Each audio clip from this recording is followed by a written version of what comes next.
Thanks for watching this week's Newswire. I'm Cassie Hobel-Heinrich. As you can see, I'm coming to you from my home. Following the CDC guidelines in an effort to slow the spread of COVID-19, Nebraska Farm Bureau has implemented a policy of social distancing. Nebraska Farm Bureau is also advising farmers, ranchers, and other rural Nebraskans to not underestimate the risk posed by the spread of COVID-19. I spoke with NEFB President Steve Nelson, and he's urging all Nebraskans to take precautions and encouraging farmers and ranchers to prepare for possible impacts to their rural communities and agricultural operations. I'm at home at Axtell in my office at the farm and have been here all week. I think that we've been proactive at Nebraska Farm Bureau from the standpoint of taking the advice that we should social distance ourselves as much as practical.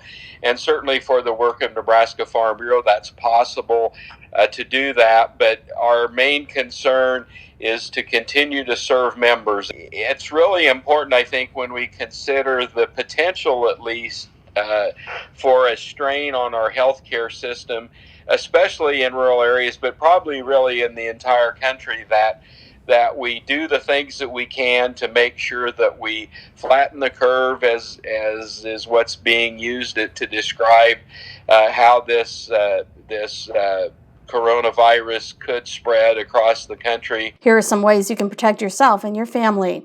Protect personal health of farm, ranch, owner-operators, and employees. Personal health is an important first step. Washing hands frequently, disinfecting shared surfaces, and making sure soap and other sanitation supplies are available to employees. If possible, conduct business over the phone. Plan for possible labor shortages. Ask yourself, what is my plan if my farm help can only work limited hours due to school closings or other events? Are there things my employees can do remotely via technology? Do I have others who can help if my current labor force is unavailable? Plan for possible supply input shortages. Do I have a backup for feed, fuel, and other inputs in the event my normal channels or supply lines are disrupted? Do I have enough supplies on hand to weather short-term disruptions? Do I have enough on-farm storage capacity for fuel and other inputs if there is an extended shortage? Communicate with those with whom you do business. Stay in close contact with your business partners, including both input suppliers and those to whom you sell commodities and products. The way that government is approaching this whole situation and understanding that agriculture is important and is such an important part of the entire food supply chain.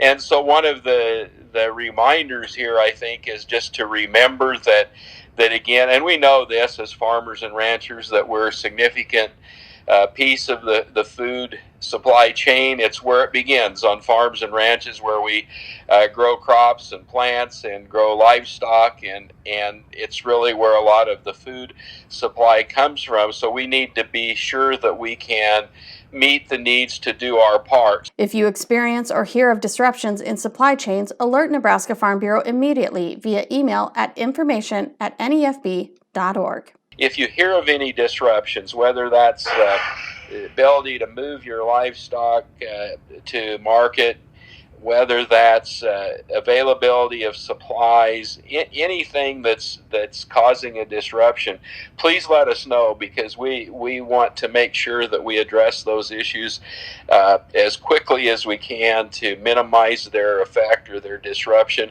We've been in contact with USDA almost on a daily basis, and in Nebraska we've worked with Governor Ricketts and Steve Wellman at Department of Ag and others to make sure that we're addressing some of the potential issues that we might have. Nebraska Farm Bureau has implemented a plan that ensures we will continue to provide essential services to our members.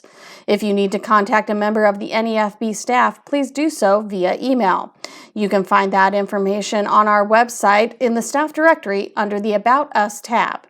You can also visit NEFB.org for updated information regarding COVID-19 and for options on how to communicate for County Farm Bureau meetings. Just click on the COVID-19 info window. Thanks for watching this week's Newswire. Look for the latest agricultural updates related to this pandemic on our website or our social media channels.